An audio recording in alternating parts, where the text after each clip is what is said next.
Before we start this meeting, I'd like to do some housekeeping. Everybody, please make sure the phone's on silent or switched off. Toilets, I think most people will know where they are. Out the door, the bottom of the stairs, service toilets, upstairs on the first floor for the ladies. Fire exits, it's out the door of the back, or through the door to the main entrance. Agenda item 1, declarations of interests. Do any members have any personal or prejudicial interest to declare? Councillor Rhodes. Yes, Mr. Mayor. I have to declare a personal interest to item number 7. So, thank you.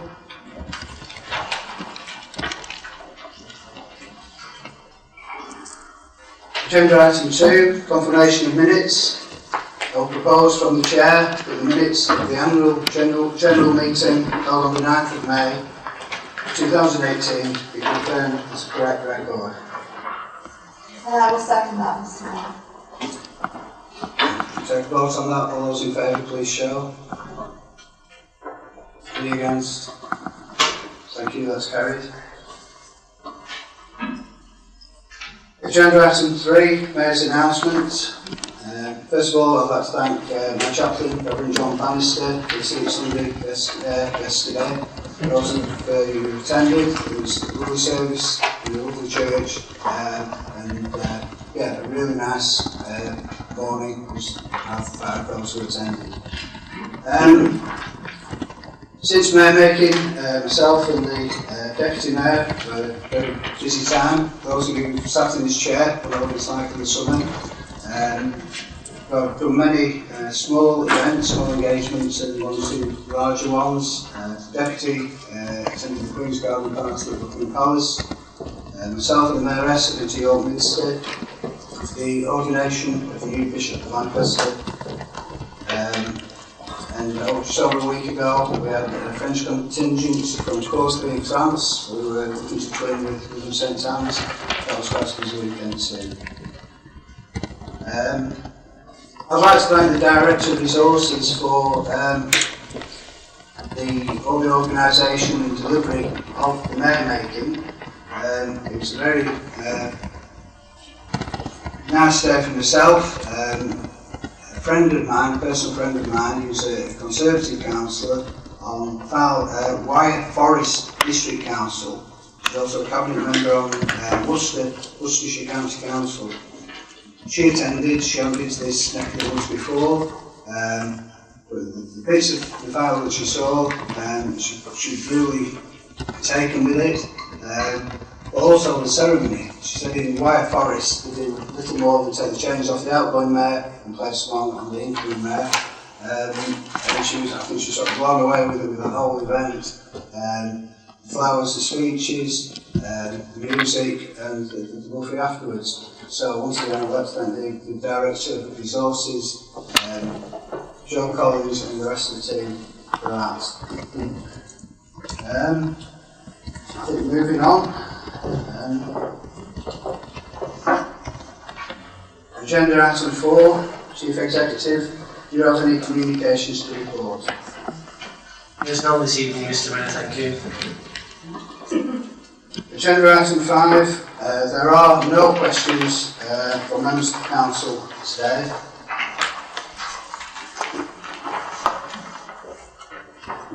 Agenda item 6, there are no questions from members of the public today. Thank you. Moving on.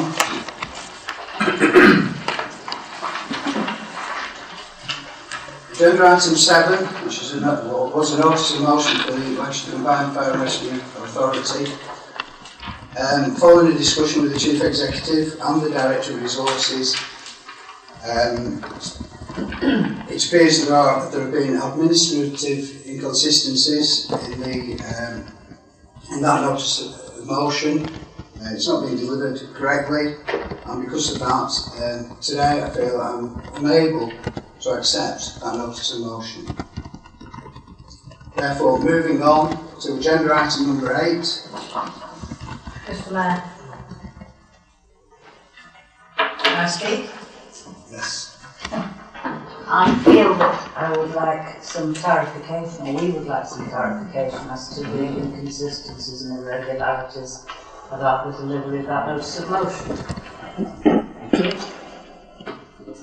The Constitution is quite clear. The written notice of motion must be received by the Director of Resources from the person who wishes to move that motion to full council meeting. And that hasn't happened on this occasion. Thank you. Can I just respond to that, please? I think it would have been useful, because that notice of motion has been with the officers for a considerable amount of time, if some indication had been made of that, and then we could put that right. Thank you. Councillor Buckley. Thank you, Mr. Mayor. Do you mind if we check with the monitoring officer who's here present as to whether that is correct, and whether the monitoring officer is happy to receive the notice of motion, or whether she agrees with the constitutional irregularities that you suggest? Would you like to respond? Although I can confirm that due notice of the motion has been given, and therefore it's been able to be published on the agenda papers, there is some conjecture about the route from whom the original notice came. It mentions on the order paper that the notice was given by Councillor Aiken, but there is some thought that it actually came via Councillor Fazackerley as leader of the council. And in addition, it was passed to the Chief Executive rather than myself. So although due notice has been given, the Mayor is concerned that the absolute letter of the motion-giving element of the Constitution has not been met, and therefore he, obviously Councillor Collins, the Mayor, has given his intention that as Mayor, and that he's making a final decision regarding the application of that. May I respond, Mr. Mayor? Thank you very much. This matter is clearly one for your discussion. If there have been some irregularities in the way that it's been brought to your attention, to the officer's attention, it is clearly within your discretion to allow this to go ahead this evening. And when you think of the importance of the motion itself, then I would ask you to use your discretion to allow this to go ahead, because much as it is important that procedures are followed, it is also important to give weight to the item that is before you, and to consider that in light of, as I say, the importance of this matter on the agenda. To do otherwise, it may be rather pedantic to see that the rules and procedures have not been followed, but in my proposal to you, I think it's more important to give weight to the actual item and to allow that to go forward this evening. Because also I am mindful that this council does not meet again over summer and will not be meeting until September, and that is another reason to ask you to use your discretion and allow the item to go ahead. Thank you. Councillor Buckley, I'm fully aware of the importance of this matter. I didn't take this decision lightly. The Constitution is there to be followed. It's not something that can be picked and used whenever we want to, when we don't want to. This is following discussions with the monitoring officer and with the Chief Executive. I'm fully aware the next meeting is not until October, but there are mechanisms also in the Constitution if you want to call a special council meeting. I'm fully aware that that mechanism's there. But I'm sorry, I've considered it. And the agenda was published, when the agenda was first published on the council website, it was proposed by Councillor Fazackerley. That was what was on the council website. I looked at the agenda a couple of days ago, and all of a sudden it's been proposed by Councillor Aiken. I've asked for The Constitution requires written notice from the person who wishes to move the motion at the council meeting to provide that written notice. That hasn't been provided. So I'm sorry, I can't accept it. Can I just respond to one point on that, Mr. Mayor? That was an officer error. I'm sorry, Councillor Oates, I hand up. Mr. Mayor, I hear what you say, and I know it's very, very important for the Constitution to be followed. However, this decision has to be made. It's a consultation. If we fail to respond to the consultation, then we miss that opportunity. It is extremely important that we support this notice of motion. So I don't want to give you any difficulties, but if there is any leeway, if it's been said it's an officer error, then perhaps we could have a look at this and perhaps all learn from this tonight to know that in future we must be very, very careful how we read the Constitution in future. I don't want to make life difficult for you, Mr. Mayor, but I know that this is an extremely important decision, and I am a member of the Police and Crime Panel, and I'm also a member of the Fire Authority, and I think if the debate were to take place, it would be very important to support this notice of motion. So, as I say, I don't want to put you in a very difficult position, but I feel lessons must be learned tonight, that we must be more careful to reach the letter of the law in future with notices of motion. Councillor Aiken. Mr. Mayor, if an apology will change your mind, I apologise. Nothing was being tried, nobody was trying to get the better of anyone, no one's trying to change governance, etc., etc. But I just tell you a little bit of history. First of all, on the 2nd of July, I attended the PCC panel meeting, AGM. And the chairman publicly said to the PCC, you're wrong the way things have gone ahead. You've gone about it incorrectly. And he said it to me twice. The PCC didn't opt out. Now, Blackpool Council, which I've taken most of the information from, that particular piece, I've actually opposed. They've done virtually the same as us. Their notice of motion has gone ahead, and they've opposed what the PCC is trying to do. So what we're looking at here is basically across the council, and I could have asked Councillor Oates to second me, and for some reason we actually did it in-house. And I do apologise, Councillor Oates, because I was one to ask. No one's trying to get the better of anybody across this council.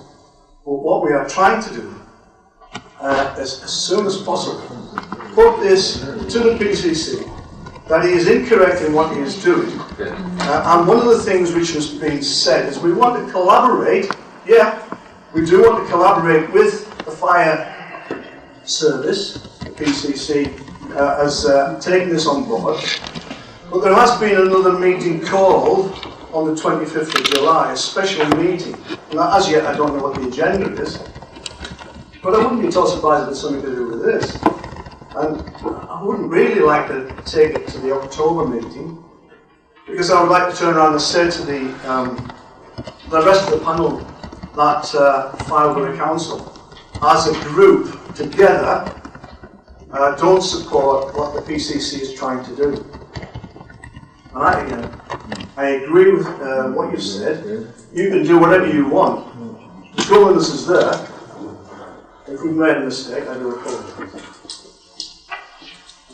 Thank you, Councillor Aiken. I have not received a valid notice of motion. A valid notice of motion has not been received by the Director of Resources, so sorry, I'm not at liberty to do that. Councillor Singleton. Thank you, Mr. Mayor. And thank you to Councillor Rose for supporting this. I do note at 12.1 under motions that any member of the council can give written notice to the Director of Resources of a motion they wish to move. And the Director will publish the motion on the Council's website and arrange for it to be placed on the agenda of the next available ordinary Council meeting. Can I have a response to that, please, Mr Mayor?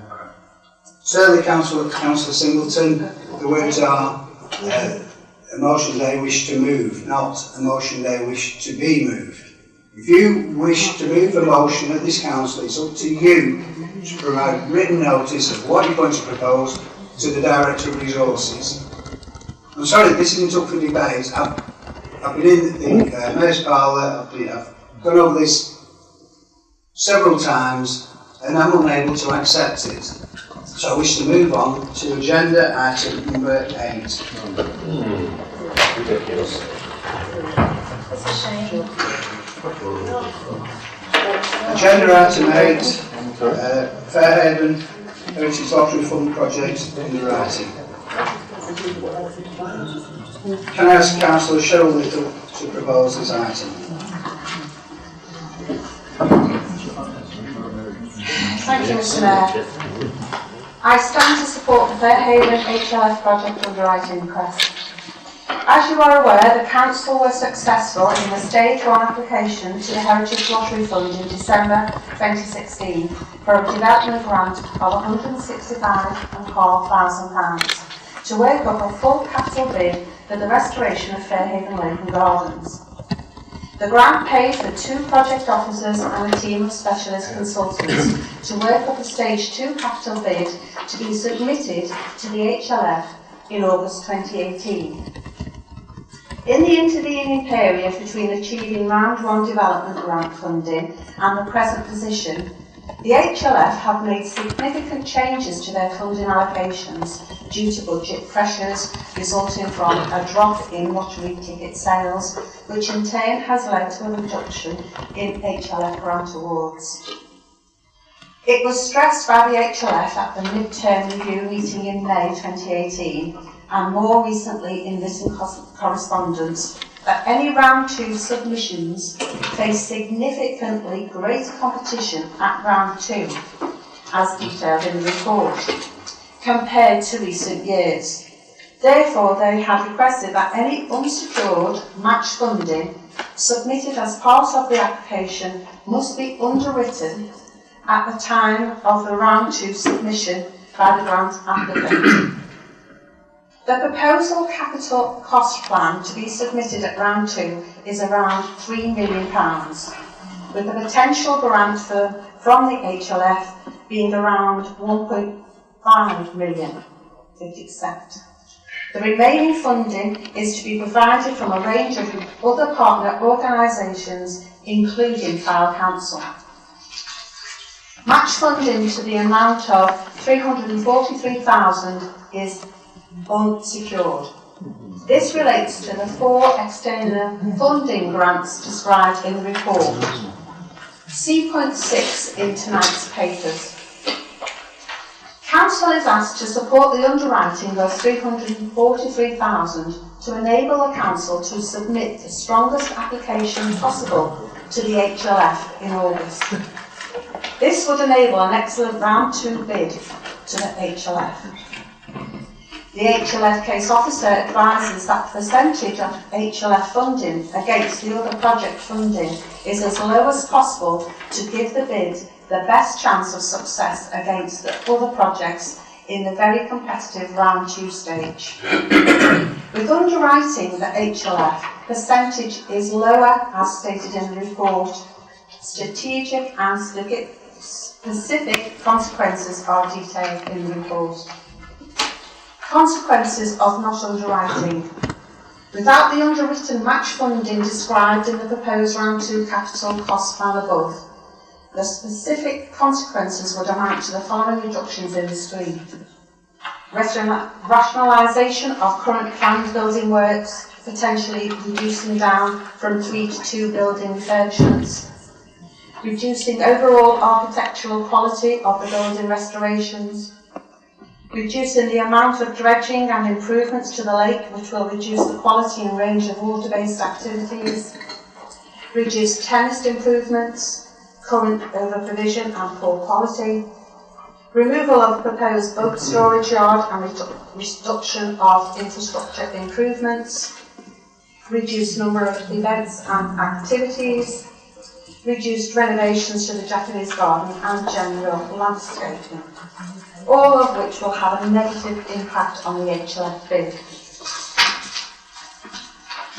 As alluded to earlier, the Parks for People programme, which the HLF project is funded through, is specific to public park restoration, but this is being discontinued as of December 2018, and therefore this project will be one of the last park projects to be considered for full capital funding through the Parks for People programme.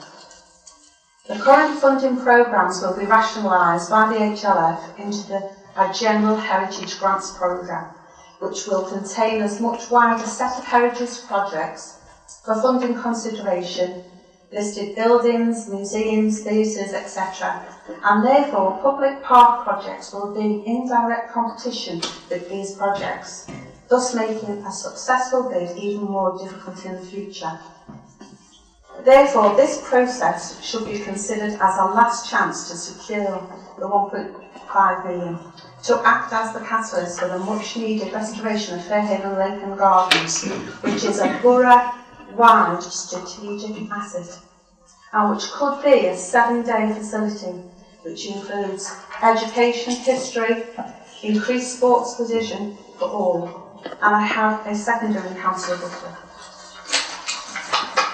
Yes, thank you. I'm happy to second the recommendation and reserve the right to speak. Are there any speakers for this item? Councillor Donaldson. Thank you, Mr. Mayor. Fairhaven Lake, created in 1893, a unique example nationally of a marine lake. The lake and its pattern have been in decline for some years. For example, this renowned Japanese lagoon was bulldozed in 1980. Many of the features at the lake need a renovation, as they are now outdated and unsuited for the current purpose. Despite developing these facilities for water-based activities is a priority, but the quality of water must be improved. In addition to desilting the lake, modernising and changing facilities, toilet and storage areas for equipment and boats is needed. Additionally, the public tennis courts, crazy golf equipment and fitness equipment are run down and relatively underused because of this. Improving these areas would most certainly improve the attractiveness and increase public use. Despite the decline in opportunities for leisure activities, the lake and gardens remain popular. The popularity can be seen from the number of volunteer hours that have been given freely. These have been for heritage walks, the archaeological jig, the support for open days, and the big picnic. Collectively, the volunteers amount to a sum equivalent to over £14,000 in this year alone. Fairhaven Lake has had a good deal of publicity in the recent past. The imminent start of the improvements to the sea defences, the HLF open days and public information on the first round success of the HLF bid have created a feeling of public expectation that work will take place to improve the lake and its backland in the immediate future. This lottery bid is a one-off opportunity to secure funding to enable public expectation to be met and to restore the lake, its building and parkland from its gradual decline. Restoring the lake, its leisure facilities and buildings and making it fit for modern leisure activities while retaining its charm and tranquility presents an opportunity to create a unique attraction on the Fylde that will no doubt benefit Fylde residents, businesses and visitors alike. Thank you, Mr. Mayor. Thank you. Do we have any other speakers? The recommendation is to approve an addition to the capital programme for 2018-19 should it become necessary in relation to the underwriting of the Fairhaven Lake and Gardens Heritage Lottery Fund bid. The maximum sum of £343,000 to be made from the Capital Investment Reserve. There are short hands on that. All those in favour? Any against? That's clearly carried. Thank you.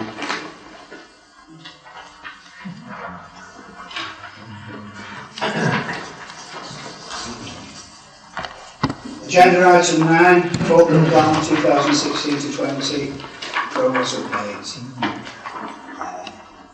Councillor Steve Sackley, would you propose the item? Thank you, Mr. Mayor. Mr. Mayor, fellow councillors. As members will be aware, a report on the corporate plan is an annual feature of council agenda. The report in tonight's order papers outlines the progress to date against the corporate plan actions that were due to be delivered between April 2017 and March 2018. Appendix 2 shows actions carried out in the second year of the current plan with progress to date. As you will be aware, the format of the four-year plan is to agree specific actions for the current financial year that contribute towards achieving the four-year objectives or outcomes. It is gratifying to note that of the 24 actions identified, 7 have been completed and the rest are on track, with an update provided against each action. Appendix 3 shows actions that have been identified through the annual service planning process as high priority actions that would contribute to the long-term priorities of the corporate plan, which will be added to existing actions to ensure progress is monitored. The corporate plan is continuously reviewed to check progress, to assess the ongoing viability of the long-term outcomes, and to take into account any changes that may be required as a result of policy, regulation or legislative change. It is a living document.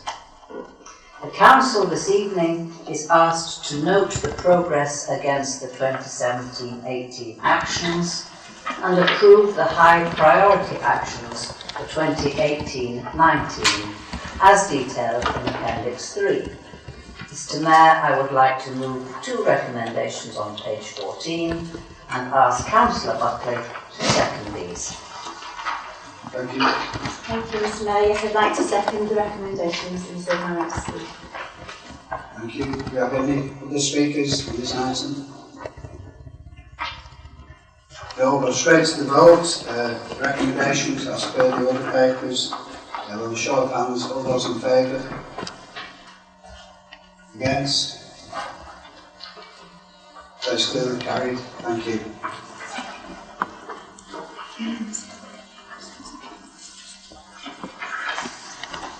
Agenda item 10, vacancy on the Member Development Steering Group. Councillor Ed Nash, would you propose this item, please? Thank you, Mr. Mayor. Members will be aware of that next year we go to an election, and the work of the Member Development Steering Group up till next May is geared towards induction of new members, also carrying on the progress that we've made so far in various directions. I'm therefore proposing 2 new members to the group. One, Councillor Vivian Wilder, and the other one, Councillor Mark Bamforth, who attends the group remotely, but can now take his place as a member of the group, especially in the light of the trial that we're doing with him for remote working. So I propose that Councillor Vivian Wilder, Councillor Mark Bamforth, be taken on to the Member Development Steering Group. I have a seconder in Councillor Clayton. Thank you, Mr. Mayor. Thank you, Councillor Nash. I'm happy to go on both those propositions, Mr. Mayor. Does anybody want to make any other nominations or speak on this item? No. I'll have a show of hands for Councillor Bidwilder, Councillor Mark Bamford, being nominated to the Development Scheme. All those in favour? Any against? That's clearly carried. Thank you.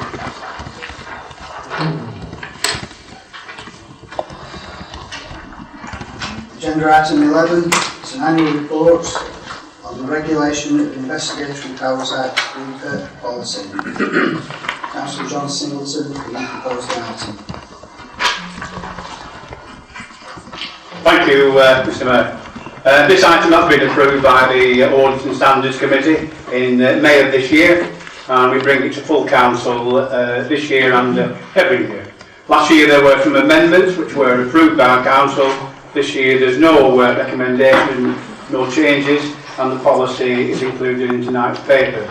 Just a brief overview for members. RIPA is a subject to a number of bodies carrying out investigations that include the local authorities. And its introduction was to ensure individual rights are protected.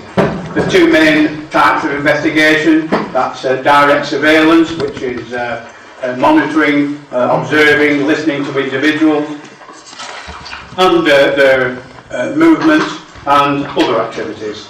This could be done by watching or the use of a surveillance device. It's normally carried out if the offence carries a maximum of a custodial sentence of up to 6 months and more, or the offence is in connection with licensing. The other one is covert human intelligence, which is used in a manner calculated to ensure that subjects are unaware that this is taking place. For example, if a business or a personal relationship is established purely for the purpose of obtaining information. Before such action is taken by, in this case, a district council, the head of paid service or his or her deputy, the person acting as the head of paid service, must authorise this action by using a 7-page Home Office application form. This will be listed at the Magistrates Court, and the authority will attend court to apply to a Justice of the Peace. If the JP approves the action, the time limit will be given. The Audit and Standards Committee received quarterly reports on this subject, and the last authorisation made by this council was some 5 years ago. So I recommend to the council to endorse the RIPA policy as updated, and I have a seconder in Councillor Donaldson. Thank you, Mr. Mayor. Thank you, Mr. Mayor. I second that motion. Do we have any speakers on this item? I'll go straight to the vote. The council is recommended to endorse the RIPA policy as updated. All those in favour, please show. Any against? Thank you. That's clearly carried.